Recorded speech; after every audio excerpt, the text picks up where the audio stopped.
పవన్ కళ్యాణ్ విషయంలో రూటు మార్చిన జగన్మోహన్ రెడ్డి ఇది నిజమేనా అంటే ఖచ్చితంగా నిజమనే చెప్పొచ్చు. అదేవిధంగా అబద్ధమని కూడా అనుకోవచ్చు. కానీ ఇది నిజం అనడానికి సాక్ష్యం ఏంటి అంటారా?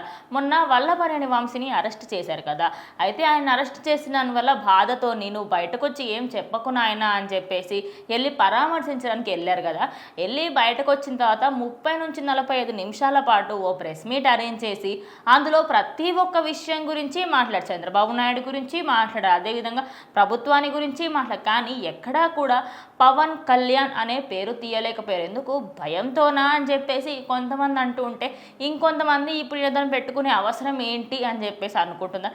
అసలు ఏంటిది, ఏం జరుగుతుంది అని చెప్పేసి ప్రతి ఒక్కరు షాక్లో ఉన్నారనమాట. అంటే ముఖ్యంగా జగన్మోహన్ రెడ్డి ఒక చిన్న ప్రెస్ మీట్ కావచ్చు, బహిరంగ సభ కావచ్చు, ఎక్కడికి వెళ్ళినా కూడా ఖచ్చితంగా ఇంతకు ముందు వరకు పవన్ కళ్యాణ్ పేరు తీయకుండా ఎక్కడ కూడా ఆయన మాట్లాడలేదు. ఆయన పేరు చెప్తే ఆయన ఫేమస్ పవన్ కళ్యాణ్ ని టార్గెట్ చేసి ఎన్నో సందర్భాల్లో మనం వాళ్ళ ప్రభుత్వం ఉన్నప్పుడు అయితే గేట్ తాకే అర్హత లేదు, అసెంబ్లీ గేట్ అని, అసలు నీకు రాజకీయాల్లోకి వచ్చి నువ్వు ఏం సాధించాలనుకుంటున్నావు, నీకు అవసరమా, ఇట్లా రకరకాలుగా ఎన్నో రకాలుగా అవమానాలు చేసి కూడా మాట్లాడిన సందర్భాలు కూడా ఉన్నాయి.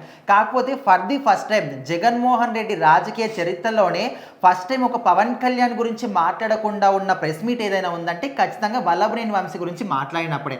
సో అసలు ఈ ప్రెస్ మీట్ పెట్టాల్సిన అవసరం కూడా లేదు. ఎందుకంటే ఆయన మాట్లాడింది ప్రజల గురించో, ప్రజలకున్న సమస్యల గురించో, ప్రజల సమస్యను వినిపించడానికో కాదు. ఇక్కడ తప్పు చేసి జైలుకి వెళ్ళిన ఒక వ్యక్తి గురించి మాట్లాడడానికి ప్రెస్ మీట్ పెట్టాడంటే ఖచ్చితంగా దాన్ని చూసిన ప్రజలు కూడా విసుగెత్తిపోతున్నారు. ఎందుకంటే నువ్వు ప్రతిపక్ష హోదా కావాలని ఎప్పటి నుంచి కూడా పోరాడుతున్నావు. ఆ హోదా కావాలంటే నువ్వు ఏం చేయాలి? నీకు ప్రతిపక్ష హోదా ఉన్నా లేకపోయినా నువ్వు విపక్షంలో ఉన్నావు కాబట్టి ప్రజలకు ఏ సమస్యలు ఉన్నాయి, ఇప్పుడున్న ప్రభుత్వం అన్ని హామీలు ఇస్తుందా లేదా, ఇచ్చిన హామీలను అన్ని కూడా నెరవేరుస్తుందా లేదా, సో వాటి గురించి వాళ్ళ గొంతుగా నువ్వు వినిపించాలి. అది అసెంబ్లీలో అయినా బయట అయినా ఎక్కడైనా కావచ్చు.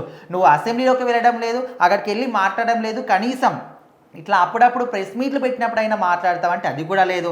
ఏదో ప్రజల కోసం పెడుతున్నా అని చెప్పేసి పెద్ద ప్రెస్ మీట్లు పెట్టి అక్కడ కూడా పర్సనల్ విషయాల గురించి, ఒక తప్పు చేసి జైలుకి వెళ్ళిన వ్యక్తి గురించి మాట్లాడుతున్నావంటే, ఒక క్రిమినల్ కేసు ఉన్న వ్యక్తి గురించి మాట్లాడుతున్నావంటే మరి ఇంకా మీ రాజకీయం ఏంటి?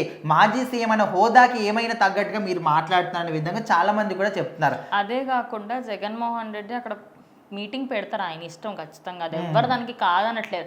బట్ అక్కడ అవసరం లేని టాపిక్స్ చాలా మాట్లాడారు. ఇప్పుడు చాలా మంది ఒపీనియన్ ఏంటి అంటే, ఇప్పుడు ఆయన పార్టీలో ఉన్నారు కదా, ఇప్పుడు జగన్మోహన్ రెడ్డి పవన్ కళ్యాణ్ గురించి మాట్లాడట్లేదు అంటే ఆయన పార్టీలో జాయిన్ అవుతున్నారు. చిచ్చి ఆయన బై మిస్టేక్ కూడా జాయిన్ చేసుకోరండి. పవన్ కళ్యాణ్ ఆయన పార్టీలోకి వస్తాను కాళ్ళు పట్టుకున్నా సరే కాళ్ళతోనే అంతా తప్పించి అసలు తీసుకునే ఛాన్స్ ఉండదు.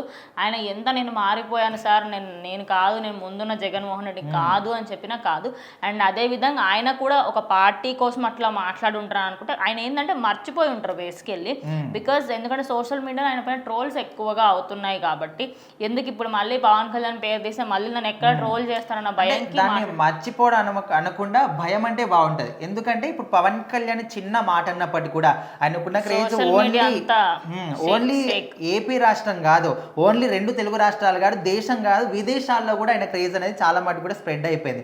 సో ఎవరు చిన్న మాటన్నా కూడా ఖచ్చితంగా ఇక్కడ పవన్ కళ్యాణ్ ఫ్యాన్స్ ఎవరు కూడా ఊరుకోరు, ముఖ్యంగా జనసేన కార్యకర్తలు ఎవరు కూడా ఊరుకోరు. సో ఆ విధంగా భయపడటం తెలియదు. కానీ మొత్తానికి అక్కడ మాట్లాడిన క్రమంలో ఫర్ ది ఫస్ట్ టైం మాత్రం పవన్ కళ్యాణ్ అసలు ఆయన పేరు కూడా తీయకుండా జగన్మోహన్ రెడ్డి కానీ, అదేవిధంగా మనకు చంద్రబాబు నాయుడు, నారా లోకేష్ కానీ మిగతా అందరి పేర్లు కూడా మాట్లాడడం జరిగింది. కానీ ఒక పవన్ కళ్యాణ్ పేరు మాత్రం తీయలేదు. సో మొత్తానికి ఇది చూసిన తర్వాత రూట్ ఏమైనా మార్చాడేమో, పవన్ కళ్యాణ్ని పొగిడే ప్రయత్నం ఏమైనా చేస్తున్నాడేమో, లేకపోతే లోపల ఇంకేదైనా పెద్ద ప్లానింగే చేస్తున్నాడేమో అనే విధంగా చాలా మంది కూడా అనుకుంటున్నారు. సో మరి ఇది చూస్తే మీకు అదే విధంగా అనిపిస్తుందా? ఖచ్చితంగా కామెంట్ చేయండి.